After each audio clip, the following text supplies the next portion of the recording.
fighters who are hoping to get into the picture near the top of the division. Alexander Povetkin, the third at the bottom, was the Russian gold medalist in the 2004 Summer Olympic Games. Eddie Chambers of the United States had a big win last week over Sam Peter, though he fights in an unexciting style. David Haye, coming out of the cruiserweight division, has talked himself into a battle with Vladimir Klitschko just a little bit later on this year. And then there's Chris Arreola. Larry Merchant, what does he have to do to get from the bottom line to the top line? Well, pound for pound for pound for pound, he's already the most exciting heavyweight out there. What inquiring boxing minds want to know is, are all those jiggly pounds necessary? Or will he turn out to be like a top baseball pitcher, CC Sabathia, who weighs 300 pounds? Or all those football linemen who look like they're in their 7th month? Big men with big talent who doesn't, and for whom it doesn't matter what their weight is. The weight just goes away once they're in action. So we have an over-the-weight heavyweight fight tonight, Jim. Indeed, Arreola, though he weighs more than his people wanted him to, is the smaller guy going against Jameel Mccline, who weighs 270 pounds and has been in against some of the toughest fighters in the division, including those whose names you see there. Several years ago, he was easily taken care of by Vladimir Klitschko here in Las Vegas. Tail of the tape now for Arreola and Mccline, and you will see the 10-year age advantage for young Arreola. 28 is very young for the heavyweight division. He's from Riverside, California. A height advantage of 2.5 inches for Jameel Mccline. An arm length advantage measured for the armpit to the end of the fist of 1.5 inches for Mccline. Arreola weighs about 10 pounds more than his people wanted him to weigh at 255. Mccline says he was retired after a November bout with Mike Mullo, was talked into coming back for this paycheck, and weighs 271. Rules of the bout with our unofficial ringside scorer, Harold Letterman. The Jameel Mccline Chris Arreola fight is scheduled for 12 rounds using the unified rules that you see on your screen. Jim, real quick, the 4 criteria that the judges will use to score each individual round: clean punching, effective aggressiveness, ring generalship, and defense, with a strong emphasis on clean, effective punching. Jim. All right, let's go to Michael Buffer now for the official introductions. Let's get this party started from the Mandalay Bay of Las Vegas. 12 rounds of boxing for the NABF Heavyweight Championship. Introducing first, fighting out of the red corner, wearing burgundy and officially weighing in at 271 pounds. His professional record, 39 victories, including 23 knockouts, 9 defeats with 3 bouts even. From West Palm Beach, Florida, by way of Harlem, New York, Jameel Big Time Mccline. And fighting out of the blue corner, wearing white, official weight 255 pounds. A perfect professional record consisting of 26 fights, 26 victories, including 23 knockouts. From Riverside, California, the undefeated NABF heavyweight champion, Cristobal the Nightmare Arreola.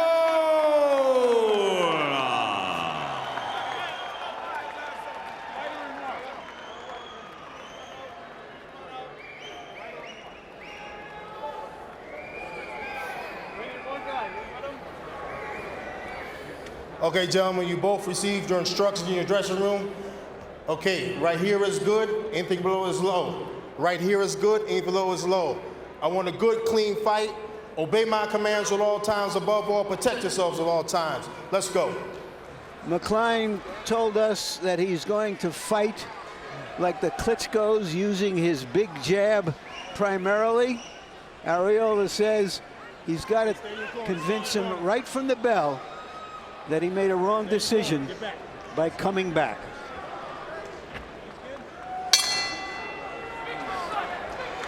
Mccline looks a little soft in there, coming off of what he said had been a retirement following his win over Mike Mullo in November.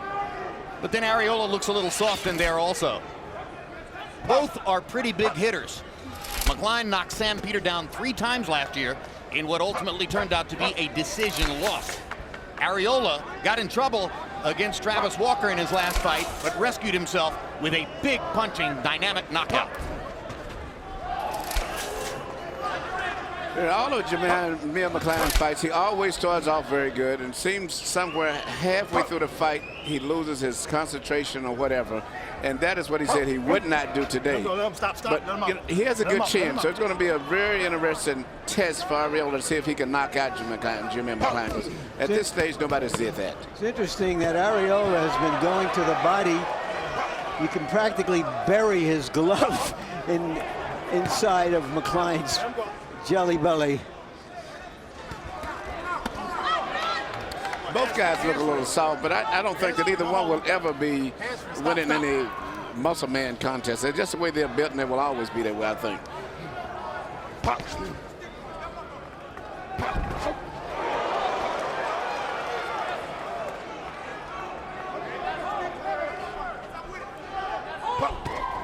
But at this stage, both fighters are doing exactly what they said they would do.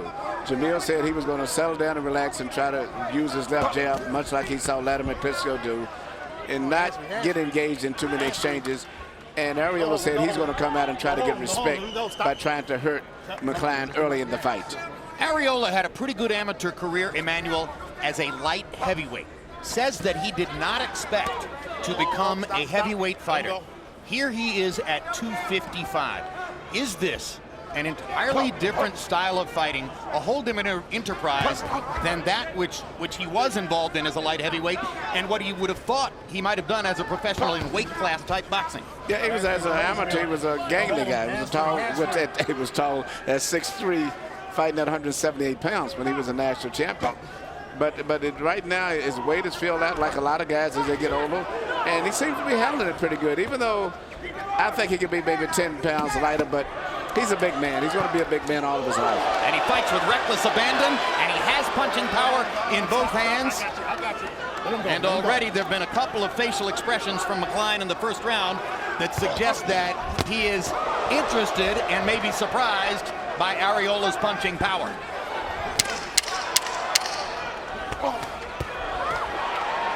This is the way American heavyweights are expected to fight. Let him go.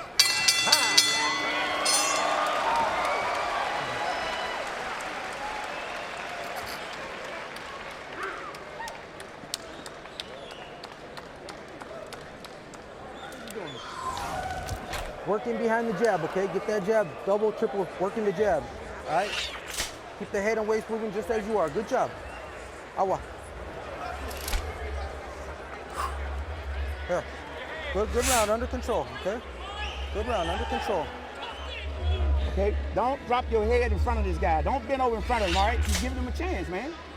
Keep stepping around, all right? You got a 12-round fight, okay? Yes, sir. Keep stepping around. Don't get to banging with this guy. Here we say Chris Arreola land a right hand, and what was so beautiful about the right hand, Jameel McCline had his hands up and he went between the gloves, landed a picture-perfect right hand. And here we see him coming back later on with another right hand. Those two landed upstairs. Overall, Arreola was 18 of 31 by CompuBox count in round 1, and you'll note that's over 50%. McCline was 7 of 37. 8 of Arreola's 18 connects were body shots. Stop. Sending the gloves into that jelly belly region in the middle of McCline.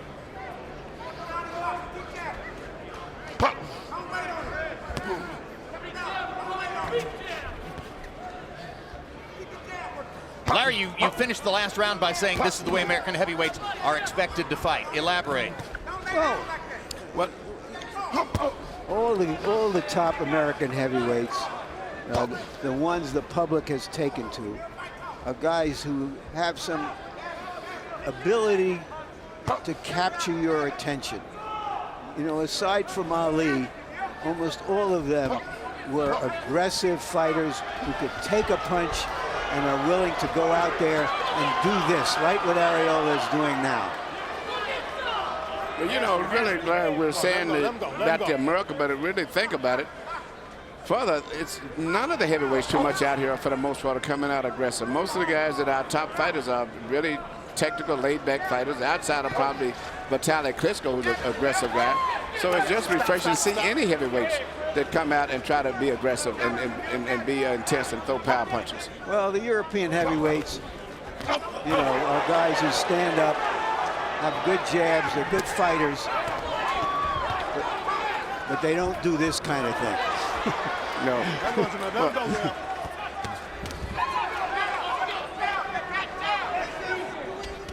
Mccline's cornerman, Stacey McKinney, told him to keep it in a boxing zone, to not bend in too much, not to bend down, to utilize his height, but he can't do that. Arreola is crowding him.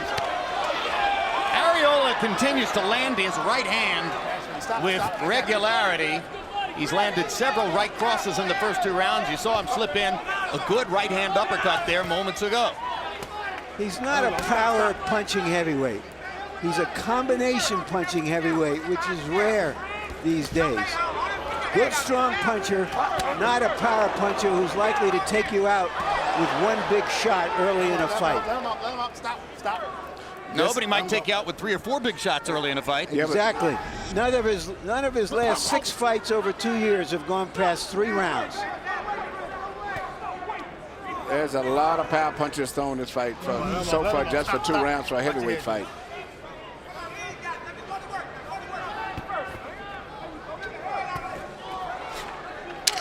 He's already got Mccline in a defensive mode. Exactly. More interested in self-preservation right this moment. Exactly. He has already succeeded in making Mccline look as though he's here to last as long as he can.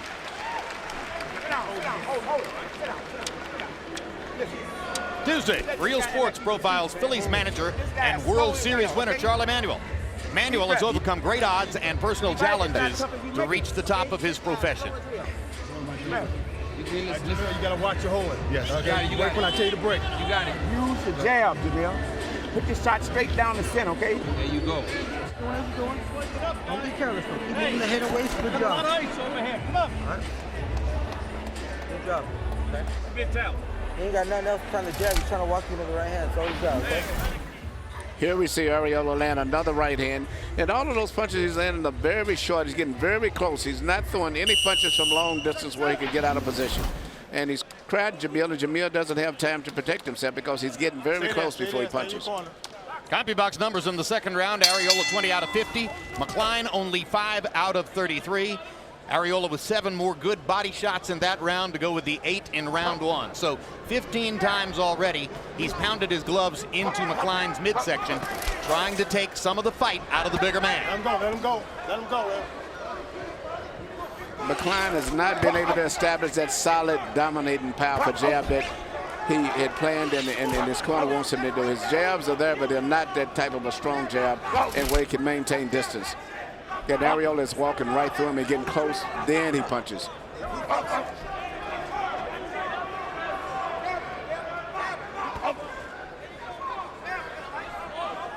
Keep in mind that Arreola knocked Sam Peter down 3 times. Mccline knocked Peter Sam down 3 times. Thank you for the correction, Jim. You're welcome. And he's hurt some top guys. He's never beaten the top guys, but he's competed with them. But he's knocked down a lot of the guys that he fought with. I mean, Shannon Briggs. But what Jameel does, he's a very big guy, but he's very hyper, I call him. He punches, he kind of runs at you so when he punches. So early in the fight, he has a lot of knockdowns where the guys got up and really, most of them out recuperated right away because he does punch with a lot of power as much as he pushes his weight. He lands a right hand there. Momentarily stopped Arreola's assault. Come on, here we go. But good connects like that have been few and far between for Mccline. While Arreola has been landing with let him go, Jameel, let him go. thudding regularity. Let him go. And he's made Mccline already revert to how he used to fight. He's really not able to make the modification that he talked about to fight like the Klitschkos from a distance. Good left uppercut by Arreola. Mccline caught Arreola with a left hook. Arreola momentarily wobbled by that left hand shot off the gloves of Mccline. And Mccline now is fighting now. He doesn't have the ability out of legs to create a distance of space. So all he can do right now is to try to punch himself, and that's what he's trying to do.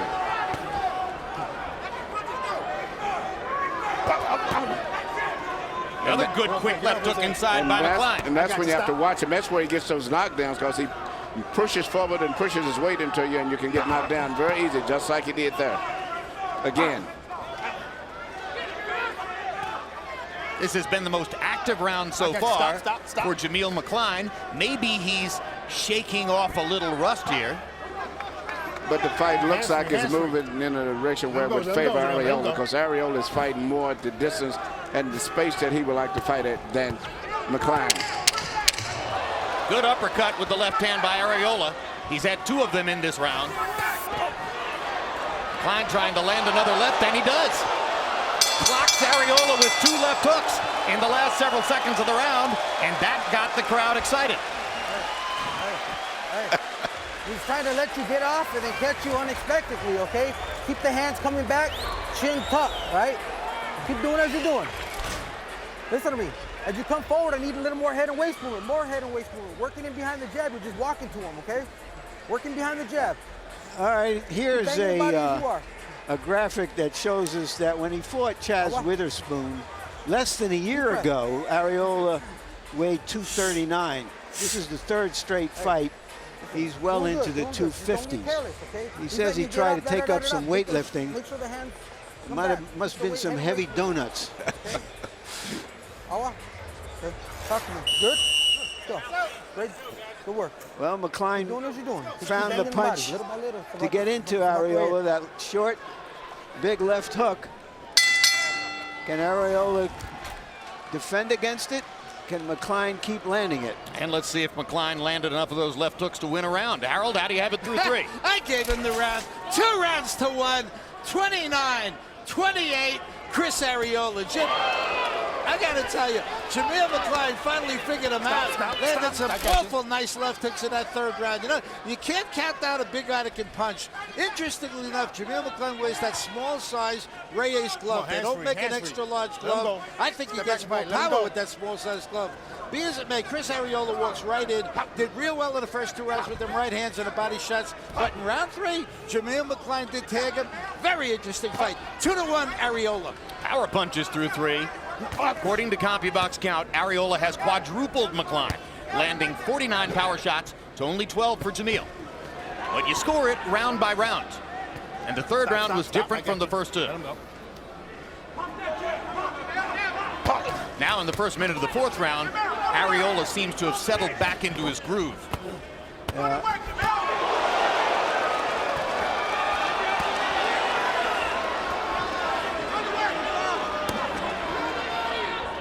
Okay, stop punching. Let him go. Let him go.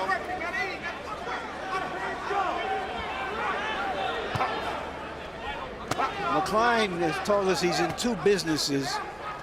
The way this fight is going, he may be able to give full time to those businesses after tonight. But it's a heavyweight fight, and stuff happens. Klein says that when Don King first called him with an offer for the fight, he turned him down and said, "I'm retired." And it looks like maybe he's headed toward retirement again. This is something that you seldom see as McCline going down. How much does he want it? Does he want to keep going? No, he does not. We very have seldom seen him go down. Period. Arreola came to show us that he can be the big-time guy, that he can fight the big guys like the Klitschko's, and he succeeded in what his goal was. Emmanuel, you trained Vladimir Klitschko. Would you fear Chris Arreola? Well, I tell you what, I was so impressed with Chris tonight. He came out, he fought like a very good, exciting heavyweight should fight, and he was the type of guy that would bring Klitschko to the test where he would have to fight. He could not merely hold him off with the jab. And this is what's good to see young, aggressive heavyweights just showing up now. That means that Vladimir's going to have to fight.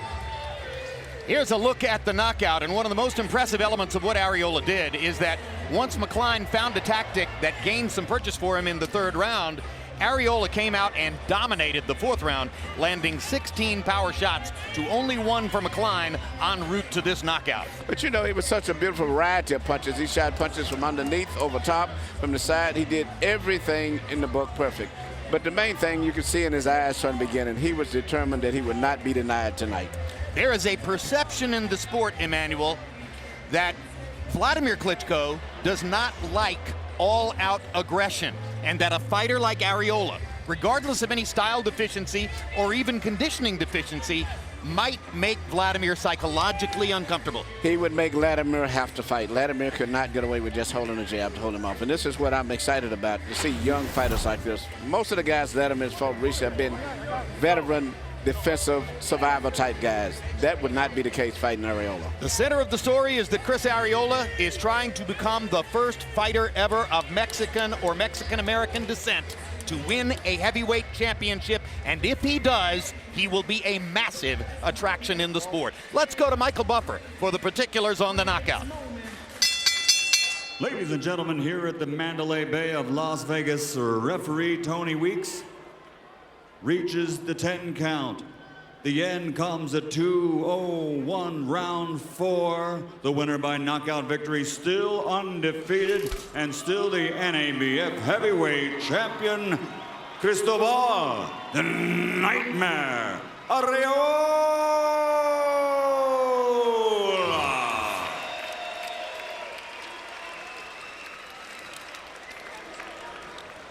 With the victory, Arreola extends his record to 27-0-0 with 24 KOs. Final CompuBox numbers, he tripled Mccline in terms of landed punches. He landed 49% of the punches that he threw. It was an offensively dominant performance for Chris Arreola. Power shots, the real story of the fight, because Arreola basically dispensed with his jab. He landed 65 of 104. 63% connect percentage. In other words, Mccline, after the retirement and coming back, was an easy target for Chris Arreola. And the young man from Riverside now stands by with Larry Merchant. Thank you very, very much, Jim. Congratulations, Chris, or do you want to be known as Cristobal? Yeah, Cristobal Arreola. Can't believe I'm here with Larry Merchant. Woo! Larry Merchant. Woo! Thank you very much. I'm happy to be here with you. Give us your take on this fight, what it meant to you, and what you think you achieved. First of all, I want to thank Jameel for coming in this ready to fight, man. He's a tough man. Took good punches and he gave good punches. But I'm just fighting to try to be the best heavyweight fighter in the world. I don't know what everybody else in here thinks yet, but I'm ready to fight whoever they want me to fight. And like I said before, I want to be considered the best so I can fight the best. It means the Klitschko brothers, if they think I'm not ready for them, then here goes another fight.